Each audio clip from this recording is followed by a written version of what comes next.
চারটে কাজু ছিল, দুটো এলাচ আর 1 কৌটো চিনি, এই দেখো ঝর্ণা, এইটা ঘি সব দিয়ে বানাতে হবে। তেজপাতাটা নেওয়া হয় না। এরকম করে গাজরগুলো ফটাফট ছুলিয়ে নিতে হবে।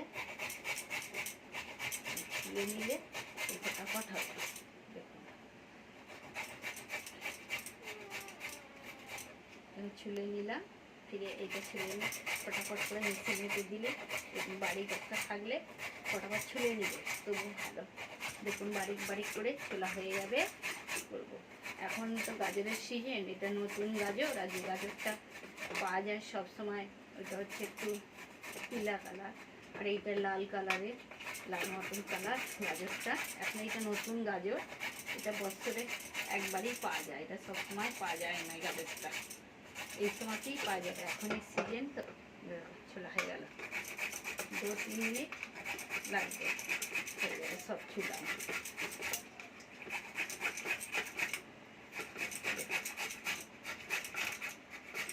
আর একটা ছুলে নেবো, ফটাফট হয়ে যাবে। দেখুন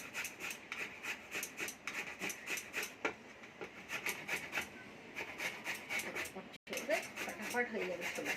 আমি দেখুন কি সুন্দর, 1-2-3 মিনিট লাগবে, হয়ে যাবে। আমি 2-3টে বড় গাজর নিয়েছিলাম, কেটে ছোটো ছোটো করে পিস করে নিয়েছি, ধুয়ে নিয়েছি, ছিলকাটা সাফ করে নিয়েছি। দেখুন আর 1 মিনিট আর 1 সেকেন্ড লাগবে না, আমার হয়ে যাবে। দেখুন মেশিনে, ঠিক আছে, একটা করবো, হয়ে যাবে।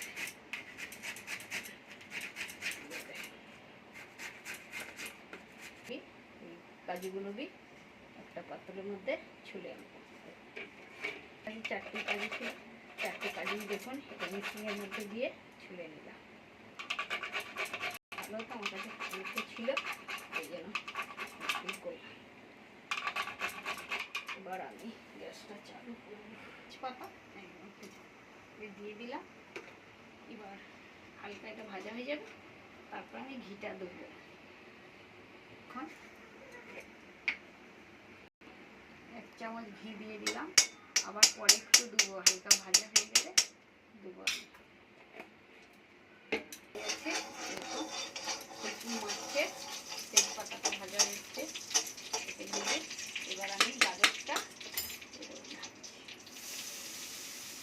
এর উপরে ঢেলে দিলাম।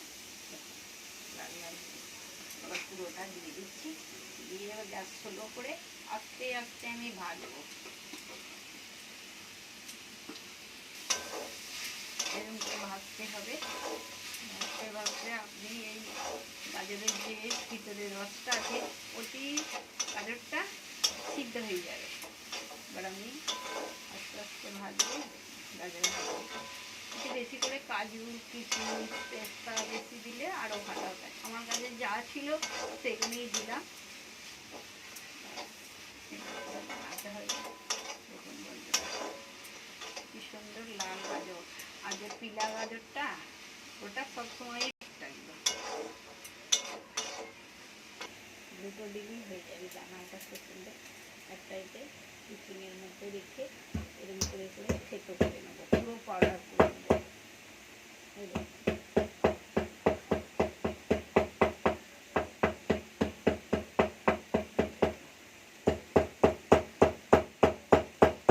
এলাচটা ভালো করে থেতো করে নিবে। ওই যে এলাচের মধ্যে যে দানাগুলো আছে, ওই দানাগুলোকে ভালো করে পাউডার করে নিতে হবে। এই দেখো দানা, এই দেখো এগুলোকে আস্তে আস্তে আস্তে আস্তে সেলাই করে করতে হবে, মানে ছিটকে বাইরে চলে যাবে। আমার দেখতে আছে, ওটা ধোয়া হয়নি, যা হয়ে গেছে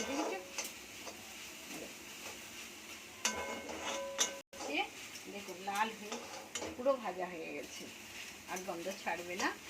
এবার আমি আর 1 চামচ ঘি দেবো এতে, ঘিয়েতে এটা ভাজবো। এটা ঝর্ণা ঘি, দেখুন প্রথমে 1 চামচ দিয়েছি, আবার 1 চামচ দিলাম, তারপরে চিনি দিয়ে দেবো। তবে সবসময় ভাজলে দেখুন সুন্দর ভাজা হয়ে গেছে, দেখি খুশবু, খুশবু মারছে। সিদ্ধ হয়ে গেল। গাজরের যে রসটা আছে না, এই গাজরটার প্রচুর রস আছে। আর ওই হলদে যে যতটা চিনি খাবেন ততটাই দিবেন। আমি 3 চামচ হয়ে গেল, 4 দেবো, 4 চামচ দিয়েছি, হয়ে যাবে তোতে। আর 1 চামচ দিই, 5 চামচ দিলাম। আমি বেশি মিষ্টি খাবো না, ওই জন্য অল্প দিলাম। মিষ্টি আপনারা যেরকম খাবেন সেরকম দিবেন। এবার একটা পাত্রে নিয়ে ঢাকা দিয়ে দেবো। তারপরে পুরো গলে গেল। এবার এই থালা ঢাকা দিয়ে দেবো 2-3 মিনিটের জন্য। দানাগুলো ভালো করে খেতে হবে, পাউডারের মতন করে দিলে তবেই ভালো। গোটা থাকলে কি হবে, দাঁতে লাগবে। হয়ে গেছে। চিনি দিতে এবার এই যে কাজুটা ছিল, ওই কাজুটা আমি দিয়ে দিলাম। কিশমিশ পেস্তা সব দিতে পারবে। হয়ে গেল, এক্ষুনি হয়ে গেল, সিদ্ধ হয়ে গেছে। এবার এলাচ দিয়ে দেবো, পুরো সিদ্ধ হয়ে এসছে। এবার আমি এলাচের যে পাউডারটা করা ছিল ওই পাউডারটা দিয়ে দিলাম, এগুলো দিয়ে দিলাম ওতে। এবার নাড়বো একটু।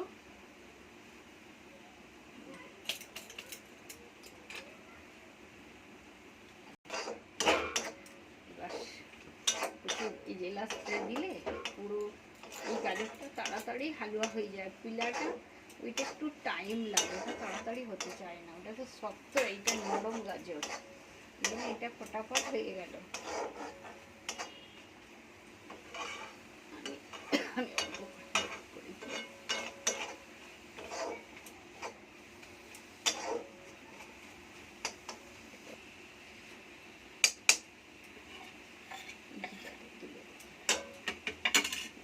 সিদ্ধ হয়ে গেছে, পুরো হয়ে গেছে। নামিয়ে তো বলবা হয়ে গেছে। দেখুন একদম গলে গেছে ফ্যানের মতো। দেখো এত সুন্দর হয়েছে। এবার এই যে যেটা বানিয়েছি একটা প্লেটের মধ্যে দেখাচ্ছি। অল্প করেই বানালাম, আর একদিন বানাবো। গাজর অল্পই ছিল আমার কাছে।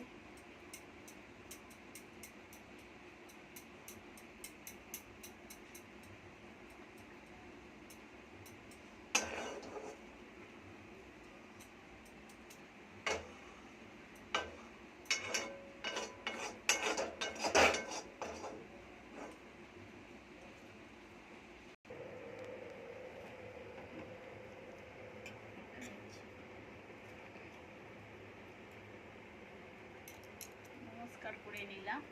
এবার আমি খেয়ে দেখছি গাজরের হালুয়াটা কিরম হয়েছে দেখি। খুব সুন্দর বানিয়েছি। আপনারা এরকম ঘরে বানিয়ে রুটির সাথে, লুচির সাথে সব খেয়ে দেখবেন। আমি তখন রুটি বানাইনি, আমি এমনি খেয়ে দেখছি, খুব সুন্দর লাগছে। এখানে ভিডিওটা শেষ করছি। আপনারা আমার ভিডিও দেখে লাইক করবেন, সাবস্ক্রাইব করবেন। Tata, bye bye.